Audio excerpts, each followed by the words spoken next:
Mercredi 28 novembre, bienvenue à tous dans le 20h, vous êtes sur RTI 1. Au cœur de cette édition, la visite d'État qui a démarré ce matin dans le handball. Le président Alassane Ouattara va y passer 4 jours. Au programme, des meetings et rencontres avec les populations de la région. C'est de source directe que le chef de l'État va prendre note des besoins de ses fils, filles et habitants du handball. Bonsoir à tous. Il est donc à Katiola depuis ce matin. C'est dans ce chef-lieu de département que le président Alassane Ouattara a démarré une visite d'État de 4 jours. Il y a présidé un conseil des ministres, également au programme des meetings dans la région du handball et des rencontres avec les populations qui ont longtemps attendu la venue du président pour lui faire part de toutes leurs attentes, notamment en matière d'amélioration de leurs conditions de vie, de création d'emplois, d'infrastructures sociales, en un mot, leur soif de développement. Nous allons maintenant rejoindre en direct nos équipes pour le journal du handball. Bonsoir Habiba, vous avez l'antenne.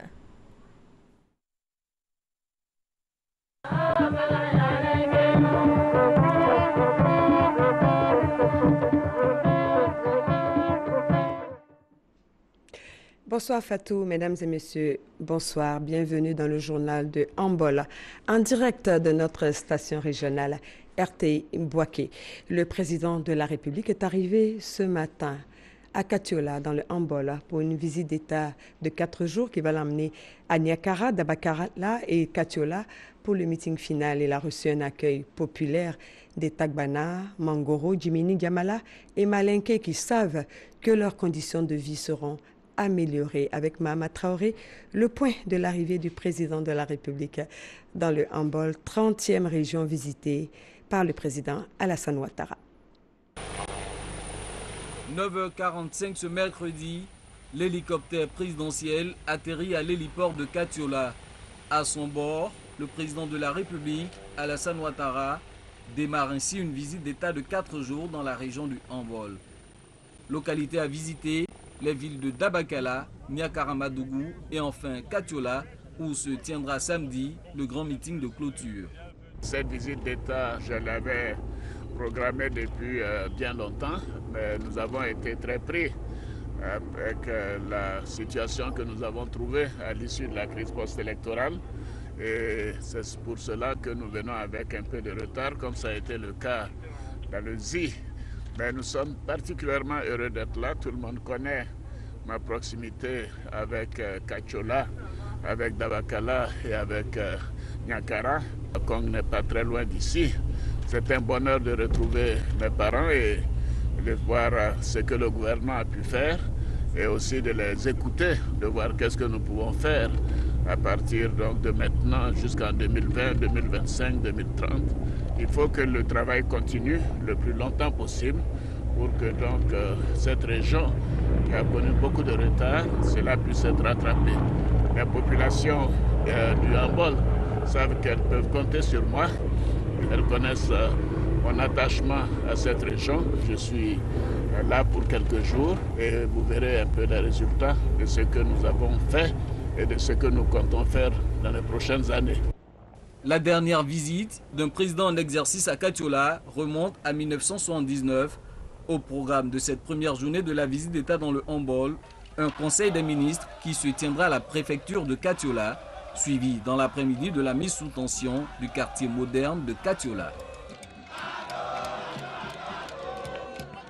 Donc, le président de la République, Alassane Ouattara, est donc arrivé ce matin à Katiola pour une visite d'État de 4 jours, visite très attendue des populations de cette grande région. À son arrivée, Alassane Ouattara a eu droit aux honneurs militaires dus à son rang, suivi d'un accueil des grands jours. C'est ce que nous dit Abou Sanogo dans ce reportage. Katiola, capitale du handball. Ils étaient nombreux à la rentrée de la ville pour recevoir le président de la République Alassane Ouattara.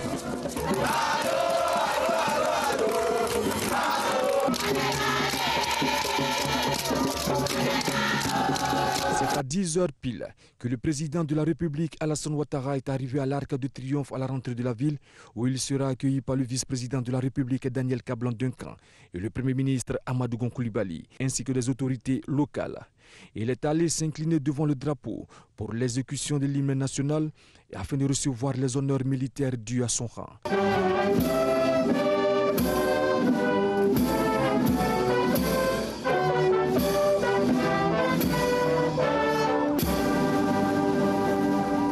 Honneur militaire rendu par la musique de la garde républicaine, le drapeau de l'État et sa garde, 2 pelotons de l'école de gendarmerie de Torogué et 3 sections de la garde républicaine aux ordres du lieutenant-colonel Yo Brahima, commandant le groupement numéro 1 de la garde républicaine. Après quoi, le chef de l'État Alassane Ouattara a échangé des civilités avec les grands commandements, les membres du gouvernement et des filles et fils du Hambol. Une foule immense le long du parcours de l'Arc de Triomphe jusqu'à sa résidence l'a accueilli dans la ferveur et dans la liesse.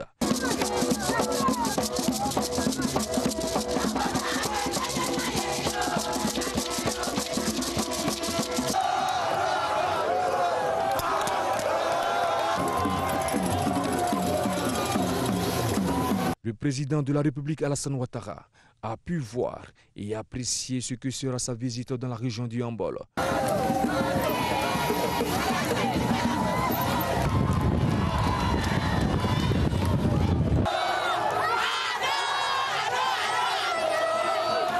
Les populations sont venues des différents quartiers de la ville pour lui souhaiter la bienvenue. Le chef de l'État a communié avec le Hambol.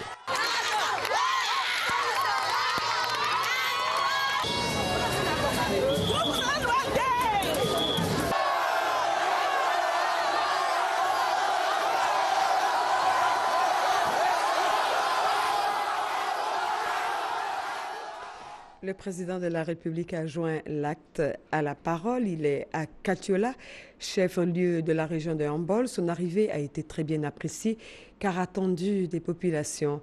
La région du Hambol, par les populations de la région de Hambol. Notre reporter Eric Goré a vécu ces moments marqués par un engouement et une forte ambiance. Suivez plutôt. Katiola dans l'attente d'une visite historique. Les minutes qui suivront seront décisives pour la région. L'événement restera à jamais gravé dans les mémoires et les populations le savent. La radio locale s'est réveillée ce matin avec l'information. Dans quelques minutes seulement, le président de la République sera sur le sol du Hambol. Ce n'est pas un rêve, c'est une réalité. Ces populations qui convergent au lieu de l'accueil. Moi-même, je suis là pour le président Alassane Ouattara. Depuis 6 h du matin, nous sommes là. Nous attendons Alassane Ouattara, notre président chéri. À l'instar de toutes mes sœurs, je pense que nous allons exulter de joie tout à l'heure quand nous allons voir le président de la République. 40 ans après la visite du président Félix Houphouët-Boigny, l'histoire se répète. Les personnages ont certes changé, mais l'esprit demeure. Quand Houphouët est arrivé à Katiola en 1979, il a arrangé la ville, car la ville était très propre et très jolie. Et il a préservé la paix dans la ville de Katiola. À l'arrivée de Alassane, la population de Katiola attend de lui et encore la paix. Vraiment, la population le remercie pour l'avoir bien arrangé la ville. Pendant cet accueil, les cultures sont diversifiées. Il y a du son, de la danse et de l'harmonie.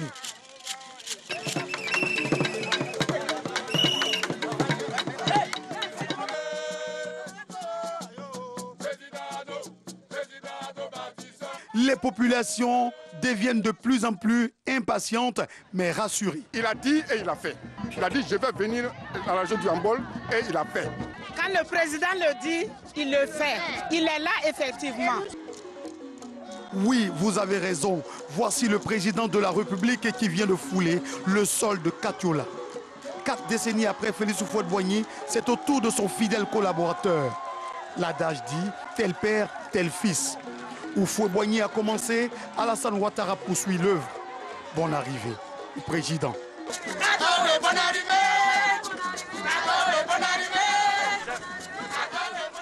Nous vous proposons d'autres réactions avec notre reporter Eric Goré qui était dans la ville de Katiola ce matin. Tout le monde sait que quand le président de la République arrive dans une région, c'est le développement. Donc c'est le développement que nous recherchons pour la région du Hambol. Déjà, il n'est pas encore arrivé, on a vu ce qui a pu être fait comme travaux. Et nous sommes convaincus qu'après son départ, on aura un peu plus encore pour mieux développer la région du Hambol. Bien sûr, ça fait toujours plaisir d'avoir le chef de l'État dans sa région, de pouvoir communier avec lui, partager des instants avec lui. Donc c'est une joie immense qui nous anime. Ce sont des mots de fierté, de satisfaction et de remerciement au président Alassane Ouattara qui a accepté de venir ici nous rendre visite, une visite d'État dans la région du Hambol. C'était une visite très attendue. Depuis 2015, les populations étaient dans l'attente, elles étaient dans l'effervescence, elles se sont mobilisées pour accueillir comme il faut M. le président Alassane Ouattara. Vraiment, le département de Katiola est très très content parce que le président de la République apparaît pour nous comme un second miracle. Après le président Houphouët-Boigny, aujourd'hui, on a le président Alassane Ouattara qui nous apporte du développement et ça nous réjouit au plus profond de nous-mêmes. Nos vœux sont exaucés. Ce n'est que la première étape d'une visite qui va durer 4 jours. Aujourd'hui, c'est la phase inaugurale avec l'accueil donc de son Excellence, Monsieur le chef de l'État. Demain, nous nous retrouverons à Niakara, pour l'étape de Niakara. Ensuite, vendredi à Dabakala. Et samedi, nous nous retrouvons encore ici, dans le chef-lieu de région du Hambol, à Katiola, pour la grande messe, qui est le grand meeting qui va clôturer donc cette visite d'État. Conseil des ministres délocalisé à Katiola, comme ce fut le cas dans les 29 régions déjà visitées par le président Alassane Ouattara. Le préfet de région, comme il est de tradition, a fait l'état des lieux d'une région qui a beaucoup de défis à relever, notamment en matière d'approvisionnement en eau potable. Des réponses ont été apportées. Dans un premier temps, toutes les pompes villageoises seront réhabilitées dans le Hambol. En matière d'électricité, par contre, le Hambol est déjà émergent avec un taux de couverture qui est passé de 20% en 2011 à 80% en 2019 et puis de 38 localités électrifiées. En 2011, la région est passée à 283. C'est un véritable record. Je vous propose d'écouter le porte-parole du gouvernement.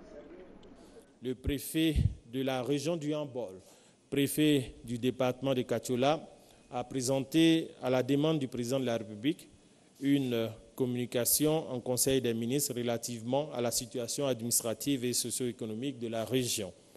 Cette communication a, dans un premier temps, présenté les données géographiques et l'organisation administrative de la région du Hambol. Le préfet de région a ensuite dressé un état des lieux, des infrastructures et des activités socio-économiques de la région avant d'évoquer les difficultés auxquelles la région du Hambol est confrontée, ainsi que les attentes, bien sûr, des populations. Le Conseil a noté avec un grand intérêt ces préoccupations et s'est engagé à y apporter des réponses appropriées. Une visite d'État est toujours une occasion très belle pour l'État de Côte d'Ivoire d'accélérer les initiatives d'investissement pour l'amélioration des conditions des populations de ces différentes localités visitées par le chef de l'État. Ceci a été le cas dans toutes les autres localités de Côte d'Ivoire et c'est aussi le cas dans le Hambol ici. Donc je pense même qu'au vu de la situation qui a été faite, le Hambol est la région qui a certainement eu le taux d'électrification le plus élevé du fait de tous ces différents travaux. Nous sommes partis d'environ 20% en 2011 et nous sommes aux alentours de 80% aujourd'hui dans le Hambol en termes de taux d'électrification de cette localité. Le président de la République a été informé de ces difficultés en matière d'eau potable dans la localité. J'aimerais juste relever que l'instruction a été donnée pour qu'il y ait une certaine accélération. Une situation a été faite. Il y a des pompes à motricité humaine qui sont en panne et qui sont en train d'être réparées. Et d'ailleurs, même le délai du 15 décembre a été annoncé pour permettre de régler la problématique de réparation de ces pompes à motricité humaine. Il est envisagé l'extension du réseau d'alimentation en eau potable pour près de 15 km pour pouvoir régler la problématique d'insuffisance dans la distribution de l'eau potable dans le Hambol, ainsi de suite. Et même, il est prévu au cours de cette visite d'État que le chef de l'État pose la première pierre de la construction d'un centre hospitalier régional. Donc autant d'initiatives qui viendront amenuiser les souffrances des populations et leur permettre de ressentir un mieux-être dans leur quotidien. Et le processus de développement du Hambol se poursuit. Le chef de l'État a procédé ce mercredi à la mise sous tension du réseau électrique du quartier moderne de Katiola. L'extension du réseau électrique de ce quartier répond à la politique sociale du gouvernement qui vise à offrir de l'énergie de qualité aux populations. Pour le quartier moderne de Katiola, qui compte 3700 habitants, l'extension du réseau électrique se traduit par l'implantation de 366 nouveaux poteaux électriques et 2 transformateurs et environ 14 km de réseau basse tension.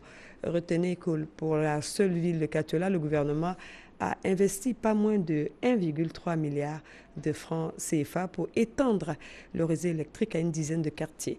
Le compte rendu complet dans nos prochaines éditions. À l'occasion de la visite d'État du président de la République dans la région du Hambol, les 3 départements, Niakaramadougou, Dabakala et Katiola, ont vu leurs différentes voiries réhabilitées. Automobilistes, population et syndicats de transporteurs se réjouissent de ces actions de développement dans leur localité. Ils saluent le président Alassane Ouattara, le bâtisseur. Parga se reconnaît. Comme dans les autres régions de la Côte d'Ivoire, où il s'est rendu dans le cadre de la visite d'État, l'arrivée du président de la République, Alassane Ouattara, dans le Hambol, rime avec développement. De nombreuses infrastructures mises en place. C'est le cas de la voirie. Dans les départements de la région du Hambol, Niakaramadougou, Dabakala et Katiola, chef-lieu de région, voies principales, voies secondaires, rues et ruelles, réhabilitées et bitumées. Des actions de développement qui réjouissent automobilistes, syndicats de transporteurs et populations. À l'air, on a quitté Korogo. Si c'était avant, à l'air, on était encore derrière. On est vraiment satisfait le président Ouattara. On n'a plus le problème de lames de ressort, on n'a plus le problème des amortisseurs, pneus cassés. Vraiment, on roule normalement. La voie n'est pas bonne. Si tu es tombé dans les trous, tu vas faire comment? Tu es obligé d'entrer ou bien garer ta voiture, comme vient la tirer pour aller au garage. Maintenant, je suis libre. Ce que le chef d'État a fait, vraiment, on est plus Dieu pour lui encore. Avec cette voie qui est réhabilitée, nous sommes tous à l'aise. La voie est libre, le véhicule est en bon état. Quand on circule sur cette voie, on n'a pas de problème. Avant, tu peux faire Katiola, Niakara, 60 km, tu peux faire au moins, tu n'as rien fait 2 heures de temps. Mais là, les personnels font au moins 30 à 40 minutes. Les camions de transport font au moins 1 heure de temps. Grâce au président de la République de Côte d'Ivoire, on est trop content même de son arrivée. Pour le ministre Amédée Kouakou, il s'agit pour le chef de l'État de contribuer à l'amélioration des conditions de vie des populations. Les routes ont été rafraîchies, même de Yamoussoukro pour arriver à Bouaké, la route complètement carrossable. Et je pense que les populations apprécient beaucoup ce qui a été fait. C'est tout ce que demande le chef de l'État, apporter toujours du bonheur aux populations à travers le développement des infrastructures. En plus de la voirie, de nombreuses autres actions de développement sont réalisées dans toute la région pour le bonheur des populations de la localité.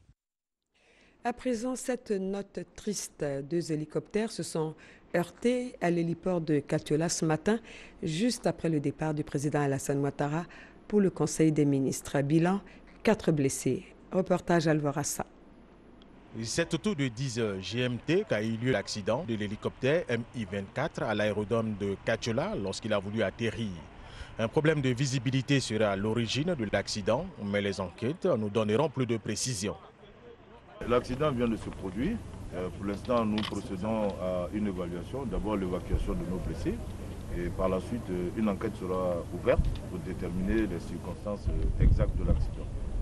Un communiqué sera fait à l'issue pour expliquer à l'opinion publique ce qui s'est exactement passé.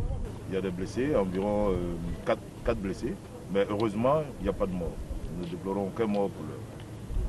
Pour l'instant, nous ne pouvons pas déterminer les circonstances exactes, mais une enquête sera ouverte pour nous dire exactement ce qui s'est passé. Entre les incidents techniques, la poussière qu'on a dans la zone, bon, pour l'instant, nous ne pouvons nous prononcer. Dans sa chute, l'appareil Mi-24 a percuté cet autre appareil Mi-17 déjà au sol. Les secours sont intervenus pour évacuer les blessés. L'ensemble des responsables de l'armée ivoirienne présents à Katiola se sont tout de suite rendus sur les lieux pour comprendre les causes de l'accident de ce Mi-24. À son tour, le porte-parole du gouvernement a donné quelques explications sur cet accident d'aéronef après le Conseil des ministres. au titre du ministère d'État, ministère de la Défense, le Conseil a été informé de ce que ce mercredi 27 novembre 2019, un hélicoptère de l'armée de l'air en mission de surveillance et de protection s'est abîmé lors de son atterrissage à l'aérodrome de Katiola. Il avait à son bord 5 personnes, tous membres d'équipage. Le bilan humain s'établit comme suit. Un membre d'équipage indemne, 3 personnes légèrement blessées, un blessé sérieux dont le pronostic vital n'est pas engagé. Au stade actuel de l'enquête, l'accident semble avoir été causé par un nuage de poussière à l'atterrissage de l'appareil sur l'aire de pause. Dans sa chute, l'aéronef a touché l'hélicoptère de transport de troupes stationné à vide, occasionnant du côté de celui-ci quelques dégâts observés. Les blessés ont été rapidement pris en charge et évacués par voie aérienne vers les structures hospitalières d'Abidjan. À l'occasion de cette visite d'État, le ministre de la Promotion de la Jeunesse et de l'Emploi des Jeunes a procédé cet après-midi à la remise de chèques à 500 jeunes du Hambol, valeur de ces chèques 250 millions de nos francs.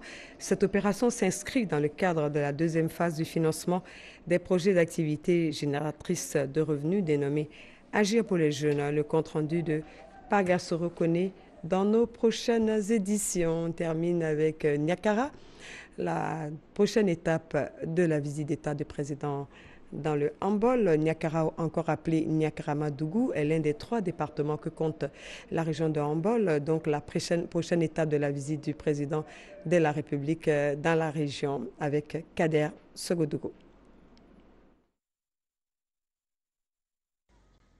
Niakara, chef-lieu de département dans la région du Hambol. Le dernier recensement indique 140 000 âmes réparties sur une superficie de 6 685 km². Cette ex-sous-préfecture, hier rattachée au département de Katiola, a eu son autonomie le 5 mars 2009 à travers le décret 2009-63, la transformant en département disposant de 6 sous-préfectures: Tortilla, Tafiré, Arikoka, Nidieka, Badika et Niakara. Le département fait frontière au nord avec Fekese-Dougou, au sud Katiola, à l'ouest Korogo et à l'est avec Dabakala. L'ethnie dominante est le Tagwana et l'histoire de Niakara est détenue par les garants de la tradition, mais également transmise à l'administration pour servir et valoir ce que de droit. C'est Niakara, mais c'est le colon qui a écrit Niakara. Les ancêtres nous enseignent que Niakara a été créé par Niaker. Et Niaker, c'était un chasseur. Il préparait dans les arbres et il vivait de la cueillette et de la chasse. Le département de Niakara a été créé par décret en 2009, 63 du 5 mars 2009. Et le département comprend 6 sous-préfectures. Niakara est essentiellement peuplé de Toton Tagwana et des Sénifos venus de Korogo à la recherche de terres cultivables. Nous avons également les communautés étrangères. Nous avons les peuples maliens, les Burkinabés, les Béninois, les Guinéens. La première activité économique à Niakara reste l'agriculture dominée par le coton et l'anacate. Le riz est également présent. Le 28 novembre 2019 restera une date historique pour Niakara qui va accueillir pour la première fois un chef d'État en exercice dans le cadre d'une visite d'État. Et le peuple Tagwana, à l'unisson, crie « Yegbaklo, président ». Bonne arrivée, Monsieur le Président. Le président de la République est très attendu donc demain à Niakara. Sous le coup de 11 heures, la ville de Niakara est située à 50 km de Korogo et est célèbre pour un site touristique qui porte le nom du village de Nango, c'est le mont Nyango. Niakara est également une zone productrice d'anacadre. Ainsi prend fin ce journal. Merci de nous avoir suivis. À demain, même lieu, même place. RTI Boaké. À vous, Fatou.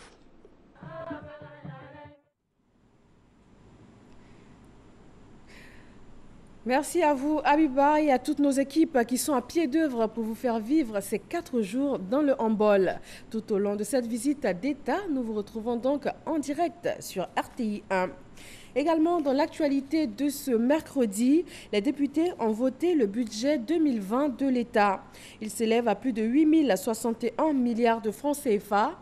L'Assemblée nationale a aussi adopté le projet portant règlement du budget de l'État pour l'année 2018. Francis Boifo. Le projet de loi des finances portant budget de l'État pour l'année 2020 est adopté. Le budget de l'État pour l'année 2020 est composé de recettes budgétaires, de ressources et charges de trésorerie, ainsi que de recettes et dépenses des comptes spéciaux du Trésor. Il s'élève à plus de 8 061 milliards de francs CFA. C'est un budget programme. Il combine des actions prioritaires à réaliser sous des contraintes de ressources matérielles, financières et humaines pour l'exercice 2020. Ça nous a permis d'avoir une idée claire sur le budget des ministères. Tous les ministres sont venus, se sont exprimés sur l'utilisation de leur budget et ça nous a permis de comprendre beaucoup de choses. Que les prochains budgets soient plus élaborés, que nous ayons des indicateurs de performance assez clairs qui nous permettent de mesurer effectivement les efforts qui sont faits au fil des années. Il a fallu aux députés plusieurs heures d'échange en commission et en séance plénière pour adopter le budget programme. C'est un outil de gestion et de planification qui privilégie la performance. Nous attendons que ce budget soit mis en œuvre dans des conditions optimales. Ce qu'il faut retenir, c'est que le Parlement ivoirien a le souci de l'amélioration des conditions de nos populations. Nous sommes conscients que nous sommes condamnés à marcher vers l'émergence, mais surtout à marcher dans une solidarité agissante pour le développement de la Côte d'Ivoire. Lors de cette session plénière, les députés ont également adopté le projet de loi portant règlement du budget de l'État pour l'année 2018, évalué à plus de 6 750 milliards de francs CFA. Comparé au budget programme 2020, il se dégage une hausse de 1 311 milliards de nos francs. Et on reste au Parlement, cette fois au Sénat, la Chambre haute qui a adopté 6 projets de loi, dont 2 pour accélérer l'électrification rurale, 2 autres relatifs à la commercialisation de la noix de cajou. Léon Proulx. Comme celui fixant le taux du droit unique de sortie, le projet de loi instituant la taxe sur les exportations de noix brutes de cajou, voté à l'unanimité des sénateurs membres de la Commission des affaires économiques et financières. Ce regard croisé en raison des avantages pour les producteurs, entre autres la création, à l'instar de la filière café-cacao, d'une caisse pour soutenir en cas de baisse sur le marché international le prix du cajou. Les retombées, c'est déjà que c'est une filière qui va avoir des produits qui auront davantage de valeur. Et quand on a davantage de valeur, on engrange davantage de ressources. Et quand on a davantage de ressources, on peut en partager suffisamment à l'ensemble des acteurs de la chaîne. Donc, in fine, c'est les rémunérations qui vont être versées aux différents producteurs qui vont s'améliorer. Également voté à l'unanimité le projet de loi portant de 23 000 à 16 000 francs CFA le coût des équipements de la télévision numérique terrestre. Idem pour la modification du Code général des impôts et la baisse des droits de terre au profit de Côte d'Ivoire Énergie, un coup d'accélérateur au programme national d'électrification rurale, indique l'émissaire du chef de l'État. Afin d'apporter une réponse appropriée à cette question, l'ordonnance numéro 2017-769 du 22 novembre 2017 sus-indiquée propose d'exonérer sur une période de 10 ans la société Côte d'Ivoire Énergie de l'impôt foncier et du droit sur la valeur locative en matière de contribution des patentes pour les biens ci-après. Les terrains, équipements, ouvrages du domaine public existants ou à construire, affectés à la production, au transport, à la distribution de l'énergie électrique, Seul projet de loi non marqué par le sceau de l'unanimité, celui relatif à l'identification. Les arguments du ministre du Budget sur les performances et la crédibilité de l'opérateur, ainsi que le coût d'établissement de la carte nationale d'identité, désormais fixé à 5 000 francs CFA, n'auront pas convaincu tous les 14 sénateurs de la commission. Dans le domaine de la santé, 300 000 jeunes filles âgées de 9 ans sont attendues dans les écoles et centres de santé. Elles vont bénéficier du vaccin contre le papillomavirus humain. C'est le virus à l'origine du cancer du col de l'utérus. Il fait désormais partie du programme élargi de vaccination. Astou Touré. Ce geste du docteur Akawele marque l'introduction du vaccin contre le virus du papilloma humain dans le programme élargi de vaccination. Le cancer du col de l'utérus est le 4e cancer le plus fréquent chez la femme. En 2018, ce sont environ 570 000 nouveaux cas enregistrés, 311 000 décès selon l'Organisation mondiale de la santé, OMS. À travers le lancement officiel de ce programme, le ministre invite à la prévention. Il s'agit d'éviter l'apparition du cancer de l'utérus chez la jeune fille à partir de 9 ans. C'est pour ça que le vaccin contre le papillomavirus humain va être administré dorénavant à toutes les jeunes filles de Côte d'Ivoire à partir de 9 ans. Donc l'appel est lancé ici pour que les parents veillent à ce que leurs jeunes filles soient vaccinées. Ce sont au total 300 000 jeunes filles de 9 ans qui sont attendues sur toute l'étendue du territoire national dans les écoles et centres de santé pour recevoir gratuitement la première dose. Une initiative qui ravit les partenaires de la santé. Cette activité marque encore une fois les efforts inlassables du gouvernement ivoirien en faveur de l'amélioration de l'état de santé des populations et plus particulièrement du couple mère-enfant. Parents d'élèves, associations, ONG, tous ont été sensibilisés sur le vaccin contre le cancer du col de l'utérus. L'appel du ministre aujourd'hui est vraiment poignant vers nous, les parents d'élèves, parce que ce sont nos enfants qui sont les plus visés. Je voudrais lancer l'appel aux autres parents d'élèves qui sont encore réticents de libérer les enfants pour qu'ils puissent se vacciner. Le programme de vaccination contre le papillomavirus humain va durer toute l'année. La deuxième dose se fera 6 mois après la première. On s'intéresse à la mise en œuvre du programme de gestion du littoral ouest africain. C'est un projet de promotion des mesures de lutte contre l'érosion côtière. Un volet concertation va permettre de favoriser la résilience des habitants du littoral et ce, dans plusieurs pays ouest africains. Franck Wadio. Érosion côtière, dégradation des surfaces agricoles et impact sur la pêche. Les affres du changement climatique sont durement ressenties par les populations des zones côtières. Le programme de gestion du littoral ouest africain WACA s'implique dans la résilience des populations concernées. Les autorités décentralisées des zones côtières sont mises alors à contribution. Mais en même temps que les populations sont sensibilisées, les opérateurs économiques doivent faire en sorte aussi, avec le peu de moyens dont nous disposons, pour faire en sorte que la mer ne puisse pas nous surprendre.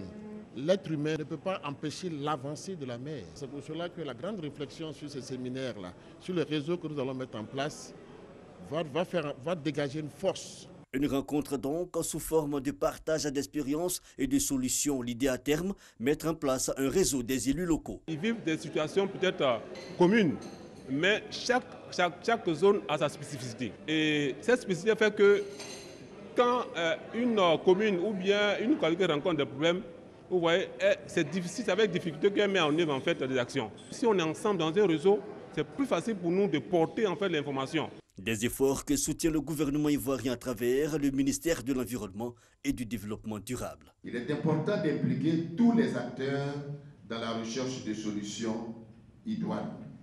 En vos qualités d'élus locaux pour les uns et d'administrateurs pour les autres, vous constituez la cheville ouvrière pour la réussite de ces projets. Un réseau des élus locaux à l'échelle nationale dont les contributions permettront d'étendre l'instrument au niveau sous-régional. Notons que le programme WACA soutenu par la Banque mondiale finance les initiatives contre l'érosion côtière et ses effets dans 6 pays africains dont le Bénin, la Côte d'Ivoire, le Sénégal et le Togo. Le Sahara 2019 se poursuit. Partenaire stratégique, la RTI, à travers sa régie publicitaire, fait des offres promotionnelles aux participants de ce salon international de l'agriculture et des ressources animales d'Abidjan. Noël Niagno. Exposant au Sahara, Salon international de l'agriculture et des ressources animales d'Abidjan, la régie publicitaire de la RTI, radiodiffusion télévision ivoirienne, s'ouvre à vous, quelle que soit votre taille et votre budget publicitaire. Nous voulons offrir une plus-value à nos annonceurs, surtout à ceux qui communiquent ou qui exposent dans le secteur agricole. Nous avons conçu spécialement des offres commerciales à leur endroit. Son argumentaire, ses supports multiples et divers. Avec RTI 1, RTI 2, Radio Nationale, Fréquence 2, sans oublier notre télévision régionale RTI Boaké. Nous leur demandons de venir communiquer sur nos différents supports afin de pouvoir atteindre leurs cibles. Étant donné que leur communication sera évidemment d'intérêt national, nous, RTI, avons une couverture totale du territoire. Vous avez encore 5 jours pour bénéficier de cette offre promotionnelle et vous rendre visible. Direction San Pedro, l'ONG Les Amis de San Pedro se rend sur place afin d'apporter son appui aux populations de plusieurs villages de la localité. Reportage. Dosakasu, ce village de plus de 3000 âmes fait partie des villages déplacés du centre vers le sud-ouest lors de la construction du barrage de Kossou dans les années 70. Près de 47 ans après, ce gros village manque toujours de centres de santé et de l'eau potable. Quand les enfants sont malades, on souffre. On va à 4 km du village pour les soigner. Des fois même, ils meurent sur la route. On ne gagne pas de médicaments même pour les soigner. Bientôt, la fin de ce calvaire, grâce à la coopération décentralisée entre la sous-préfecture de Gabiagui et la commune de l'île de Saint-Denis en France. Un projet pilote sur 5 ans a démarré depuis 2015. Comme chaque année, les Amis de San Pedro, cette ONG initiatrice du projet, est venue les mains chargées de médicaments de première nécessité, d'un montant de 2 millions de francs CFA. Ces médicaments ont été remis à 3 villages. Le président de l'ONG Les Amis de San Pedro, en compagnie du président du conseil régional, a procédé à la pose de la première pierre du centre de santé de Dosakasu, d'un coût de 16 millions de francs CFA ici. C'est un centre qui va comporter 10 lits, mais en même temps qui va avoir 2 compartiments. Il va y avoir une infirmerie et une maternité avec ses bosses. Cet ouvrage sera livré dans 4 mois.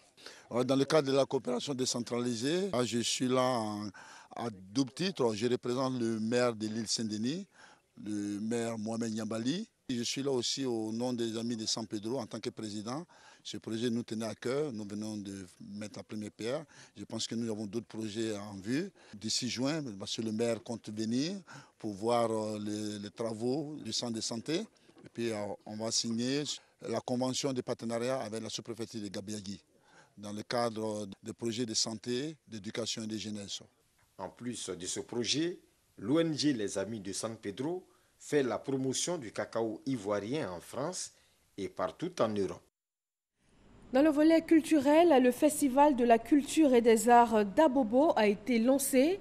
Il va se tenir en décembre prochain. En plus du volet animation, ce festival est le lieu de sensibiliser les jeunes sur les dangers liés à l'immigration clandestine. Isaïeo.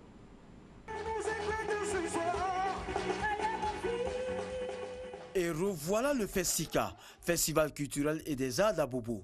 Pour cette édition, les initiateurs mettent un accent particulier sur le fléau du moment, l'immigration clandestine.